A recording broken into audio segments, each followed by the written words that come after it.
What becomes of a senator's son who walks into a federal courtroom believing his father's legislative title places him above every statute, every badge, and every special agent in this country? This young man arrived before my bench with absolute confidence that his family's political weight would completely erase what he had done.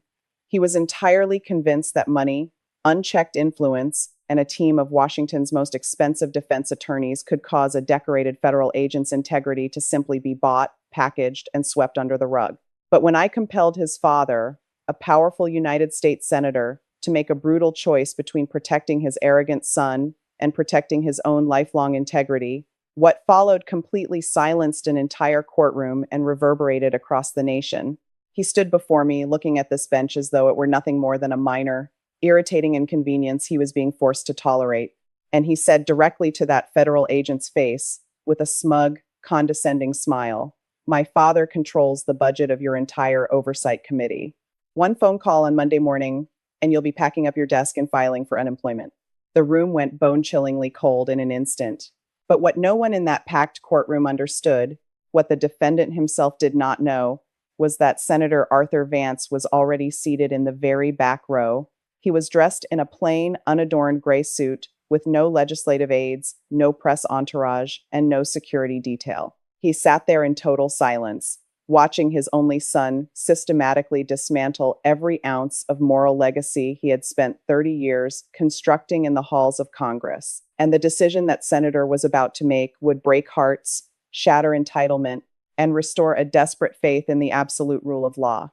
It was a bitter, freezing winter morning, and I was preparing for what the file initially suggested would be a straightforward federal bribery and obstruction case. At my stage in this judicial work, I have presided over thousands of matters, witnessing every shade of human corruption, greed, and arrogance. Yet, something about this specific file made the nerves in my neck tighten the moment it landed on my desk. The victim was Special Agent Samuel Cross, a 20-year veteran of the Federal Bureau of Investigation, twice decorated for exceptional valor in the line of duty. The defendant was 8-year-old Julian Vance, the only son of Senator Arthur Vance, the most powerful chairman on Capitol Hill. The case file presented a sequence of events so brazen that it made my pen pause over the first page. 3 days prior, Julian Vance had been pulled over on Constitution Avenue for a reckless speeding violation, piloting a brand new luxury supercar. What Agent Cross encountered was not a standard traffic stop, but a direct collision between unchecked dynastic privilege and the unyielding red line of federal law. The federal case file detailing that fateful morning on Constitution Avenue read less like a standard law enforcement transcript and more like a raw, unvarnished manifestation of political hubris. Special Agent Samuel Cross had been operating a routine federal transport block when Julian Vance's midnight blue luxury supercar roared past him, aggressively weaving through morning commuter traffic at nearly double the lawful speed limit. When Agent Cross activated his emergency lights and sirens, he expected the typical friction of Washington's high-stakes environment, perhaps a defensive driver, an immediate flurry of phone calls to connected staff, or a rigid insistence on political immunity. What he encountered, however, was a young man who viewed the capital city not as a seat of constitutional law, but as his private, consequence-free playground. When the supercar finally drifted to a violent halt near the curb of the National Mall, Agent Cross stepped out of his vehicle. He maintained the unyielding, measured professionalism that comes with 2 decades of high-risk federal service, calm, observant, and executing every single action entirely by the book. He approached the driver's side window with his stance completely neutral, entirely oblivious to the dynastic tempest waiting behind the dark-tinted glass. But before Agent Cross could even utter a standard federal greeting or request the driver's license and registration, the custom door swung violently upward from the inside. Julian Vance did not merely exit the vehicle. He stepped out into the freezing winter air with the toxic, calculated posture of an individual who genuinely believed the very asphalt beneath his boots belonged to his family lineage. Julian Vance did not reach for a wallet. Instead, he reached into his tailored coat pocket, pulled out a thick, neatly banded stack of pristine $100 bills, and tossed it carelessly onto the hood of the federal cruiser as if it were worthless pocket lint. He pointed a leather-gloved finger directly into Agent Cross's chest, inches from his federal shield. The cruiser's dashboard audio captured his exact words, vibrating with absolute disdain and a complete lack of fear. Take this, forget you ever saw the plate, and drive away. You are entirely out of your depth, old man. My father chairs the very appropriations committee that funds your entire field office. You don't possess the rank to survive this stop. Agent Cross did not blink. He did not look down at the currency resting on his hood. With total composure, he firmly requested the defendant to step away from the vehicle and place his hands on the hood.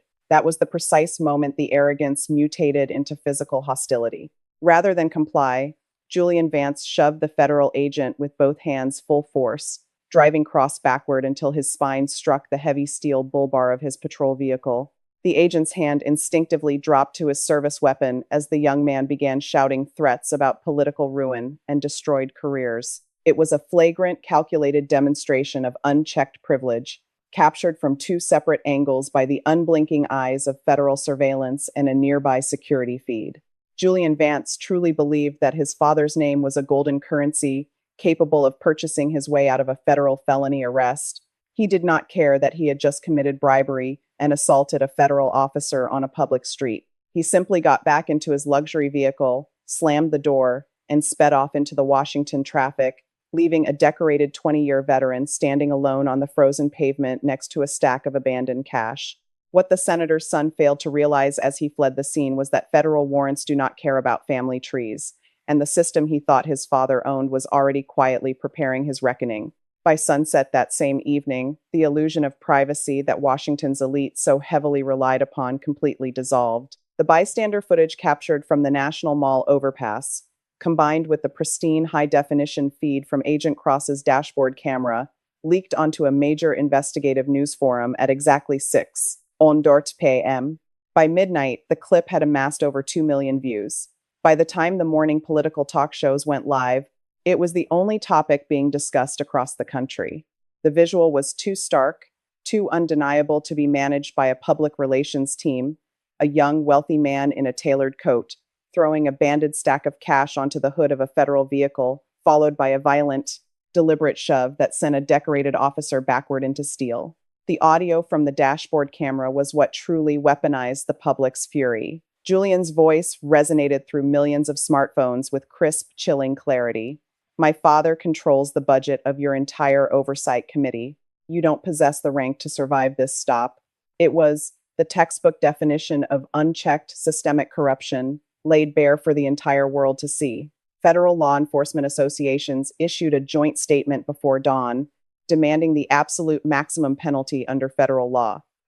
Public integrity watchdogs followed by noon, pointing out that any ordinary citizen would already be sitting in a high-security holding cell. The Capitol was breathing under a suffocating layer of tension, and the pressure was shifting directly toward the Department of Justice. Senator Arthur Vance's office released a heavily insulated, three-sentence press statement expressing deep concern over the incident, but carefully avoiding any defense of his son.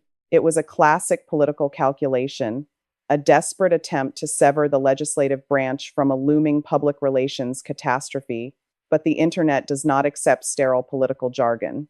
A viral hashtag demanding absolute accountability trended at the #1 spot globally for 3 consecutive days. Protesters began gathering outside the federal courthouse and the senator's district offices, carrying signs that quoted Julian's own arrogant words. The federal district attorney, fully recognizing the immense scrutiny compressing his office, pushed the indictment through a grand jury within 48 hours. This was no longer a simple traffic infraction. It was a high-stakes test of whether the American legal system could be bought by the lineage of Capitol Hill. When the formal arrest warrant was issued, Julian did not surrender quietly in the shadows. He arrived at the federal processing building, flanked by 3 top-tier criminal defense attorneys, treating the entire booking process as if it were a minor, theatrical irritation designed to waste his valuable time. The morning of the preliminary federal hearing arrived with the kind of oppressive stillness that only descends upon a Washington courthouse when a political dynasty is about to collide head-on with the scales of justice. Long before I took the bench, the gallery had already transformed into a dense, high-stakes arena filled with whispering journalists, legal observers, and a silent, uniformed block of federal law enforcement officers who had lined up before dawn to stand shoulder to shoulder behind one of their own. Special Agent Samuel Cross sat in the front row of the victim's bench, his posture completely unyielding, his face etched with the quiet, weathered dignity of a man who had defended the laws of this country for over 2 decades. When the heavy mahogany doors at the back of the courtroom finally swung open, the anxious murmuring ceased in a single heartbeat. Julian Vance walked down the center aisle as if he were stepping onto a private stage constructed solely for his personal magnification. He did not wear the pale, anxious expression of an ordinary citizen facing decades in a federal penitentiary. Instead, he was dressed as though he were attending a high-level corporate gala, a tailored charcoal three-piece suit, custom silk tie, and a watch that cost more than the annual salary of the bailiff standing at the gate. Every single movement he made was a masterclass in theatrical composure, the practiced calm of someone who had lived his entire life in the insulated corridors of unchecked wealth. He glided past Agent Cross without a single glance, not a flicker of remorse, not a trace of physical discomfort, absolutely nothing. In that one moment of deliberate blindness, he revealed more about the rot in his character than any federal indictment ever could. Behind the defendant marched a terrifyingly expensive legal phalanx led by Lawrence Stone, arguably the most ruthless and well-connected defense strategist in the nation's capital. Flanked by junior associates carrying matching embossed leather portfolios like props in a highly rehearsed theatrical production, Stone moved with the heavy, quiet confidence of a man who was entirely accustomed to making massive federal problems completely dissolve.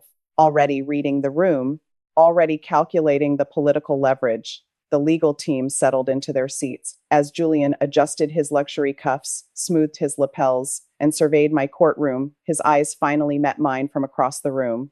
The expression on his face communicated nothing so much as mild, patronizing amusement. He was thoroughly convinced that this entire proceeding was merely an irritating piece of public theater, a temporary inconvenience that his father's immense legislative power would quietly dismantle behind closed doors. I sat up on the bench, observing every microscopic gesture, every arrogant tilt of his chin, with absolute impartiality.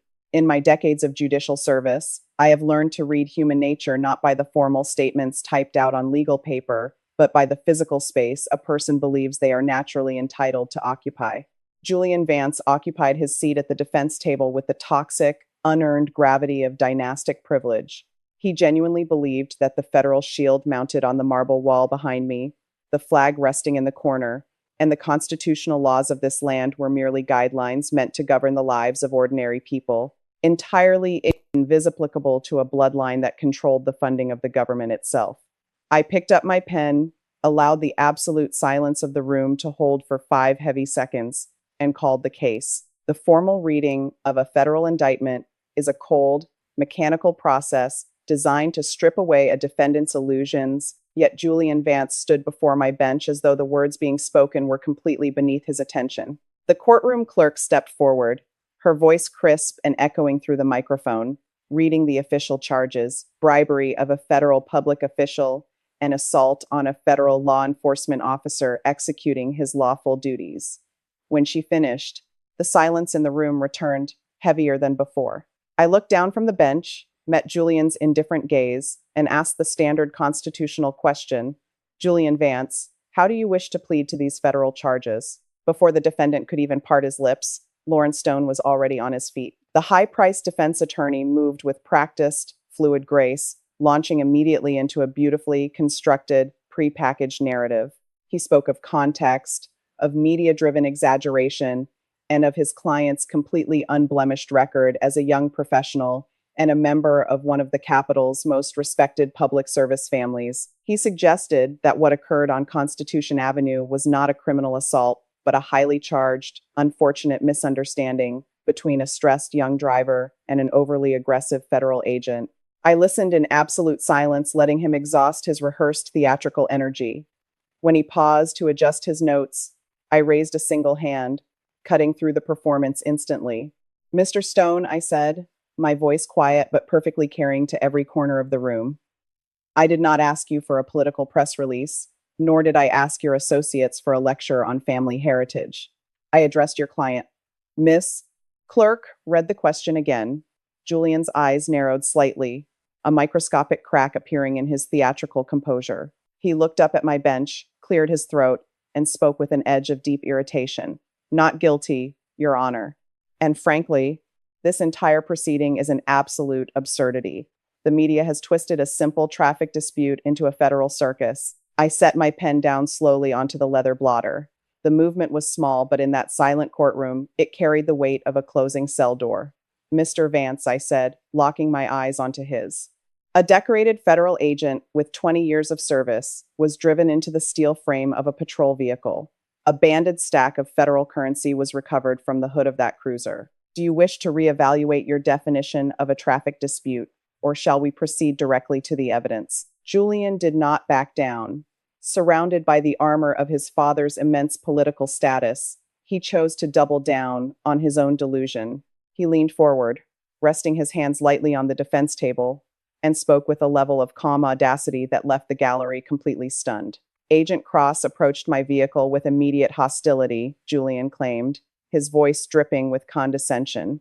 I reacted defensively, as any citizen would under unlawful pressure. Furthermore, given the political nature of this jurisdiction and the delicate budget negotiations currently taking place on Capitol Hill, one would think the Department of Justice would have more pressing matters than prosecuting a completely fabricated assault.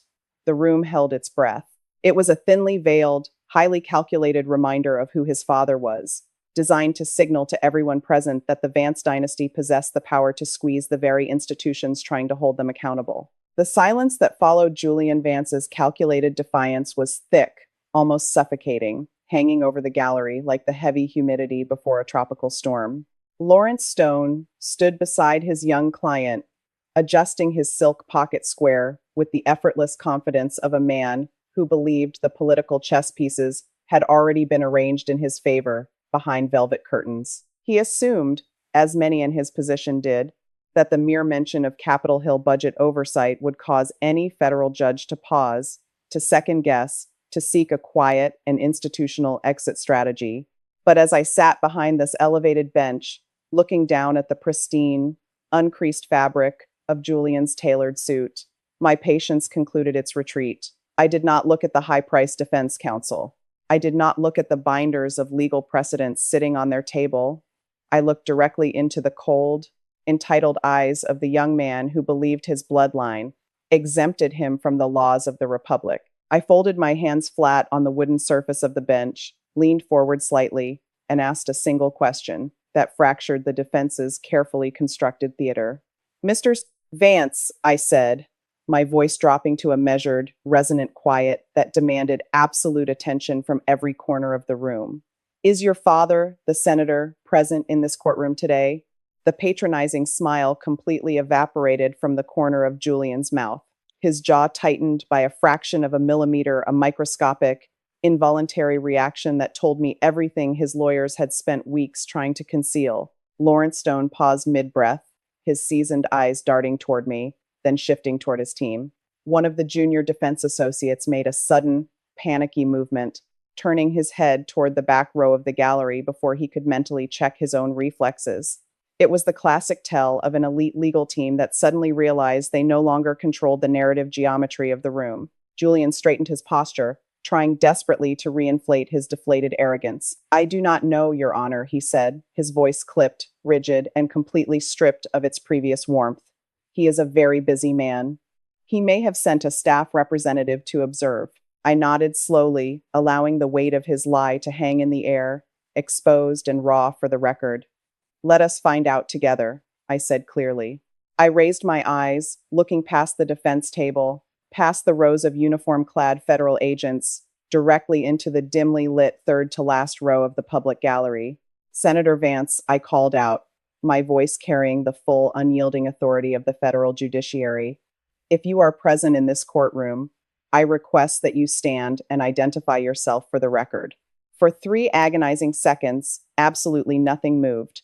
The reporters in the press box held their breath, their pens frozen over their legal pads. Then, slowly, a solitary figure stood up from the shadows of the back row. There was no security detail surrounding him. There were no legislative aides holding color-coded briefing folders, No press secretaries whispering damage control strategies, and none of the grand artificial apparatus that typically isolates a United States senator when he moves through public architecture. It was just a man. He wore a plain, unadorned gray suit that looked slightly too large for his frame, as if the immense weight of the past 72 hours had physically shrunk his stature. His face was pale, lined with the deep, exhausting creases of a parent who had not closed his eyes in days. He stood perfectly straight, his hands resting at his sides, looking not at me, not at the flashing cameras of the media gallery, but directly at the back of his son's head. Julian turned slowly in his mahogany chair, his eyes locking onto the solitary figure of his father standing in the back of my courtroom. And for the very first time since he had crossed the threshold of this federal building, the theatrical composure completely failed him. It was not a dramatic collapse, but rather a sudden, visible fragility that rippled through his entire body. His shoulders sank, his chin dropped, and the unearned gravity of his dynastic shield disintegrated behind his eyes. He was no longer the arrogant prince of Capitol Hill, threatening federal agents with career ruin. He was a terrified young man realizing that the ultimate shield he had counted on to protect him from reality had just chosen to step out into the light. Senator Arthur Vance walked down the center aisle of the courtroom with a slow, deliberate cadence that commanded absolute, unprompted silence from every individual in the room. The heavy mahogany gate clicked open, and he stepped into the well of the court, standing mere feet away from the defense table where his son sat completely frozen. The senior politician did not look at the sketch artists. He did not acknowledge the rows of journalists frantically scribbling on their legal pads, and he entirely bypassed the expensive defense team that had spent weeks constructing a shield out of his legislative title. When he stood before my bench, he did not speak with the polished, strategic rhetoric of a man who had spent 3 decades navigating the televised battlegrounds of Capitol Hill. He spoke with the raw, heavy gravity of a father whose heart had been entirely broken, yet whose commitment to the foundational laws of the Republic remained completely absolute. He turned his head slowly toward the front row of the gallery, his eyes locking onto Special Agent Samuel Cross. The senator looked at the weathered face of the 20-year veteran, looked at the quiet dignity held in the officer's posture, and delivered an apology that stripped away every ounce of political insulation from the room. He said that what his son had executed on Constitution Avenue was a profound disgrace, an unambiguous and entirely inexcusable assault not just on an officer, but on the very fabric of public trust. He stated plainly that he had watched the dashboard surveillance footage in total privacy, and that he possessed absolutely no interest in allowing his legal team to reframe the narrative, to exploit procedural loopholes, or to manufacture a false justification for a blatant federal felony. He apologized to Agent Cross not as a high-ranking lawmaker, but as a man who understood the immense sacrifice required to wear a federal shield, expressing deep shame that his family name had been weaponized against a servant of the law. Then, the senator turned back to face my bench, his hands resting quietly at his sides, his voice holding steady by a fraction of a thread. He looked up at me and said words that sent a visible shockwave through his son's high-priced defense counsel. Your Honor, I am not here to petition this court for leniency, nor am I here to allow my office to be used as a shadow barrier against true accountability. The laws of this nation must apply to the bloodlines of those who write them with the exact same unyielding force as they apply to the citizens who live under them. Whatever judgment this court determines to be just, my son will face it completely unshielded. You have my absolute word. The gallery erupted into a collective, stunned murmur before the bailiff could even call for order.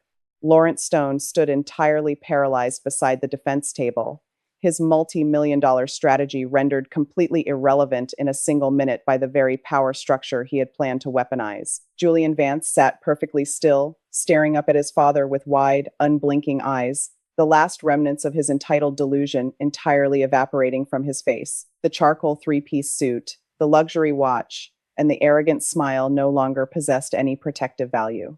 For the first time in his 28 years of life, the dynastic prince of Capitol Hill was standing entirely alone in the cold, frictive reality of a federal courtroom, waiting to receive the full, unvarnished weight of the law.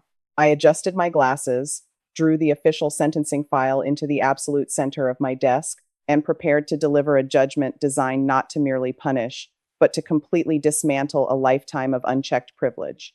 The gavel descended with a sharp, heavy crack that echoed through the marble rafters of the courtroom like a definitive punctuation mark on a dynasty's unearned reign.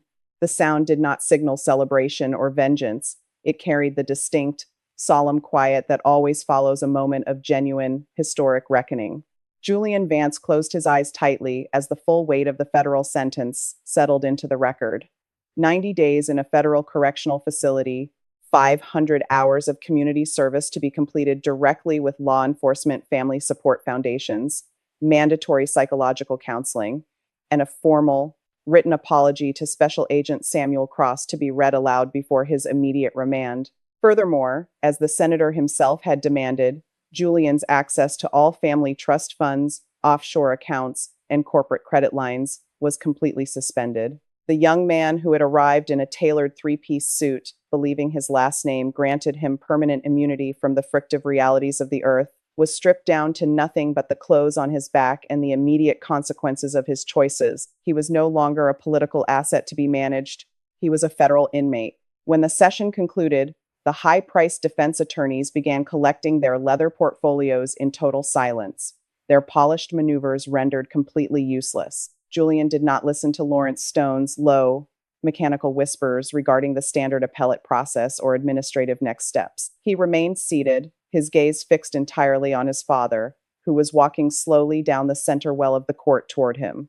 They met in the open space between the defense table and the gallery gates, no media aids to shield them, no cameras permitted close enough to intrude on the raw gravity of the moment.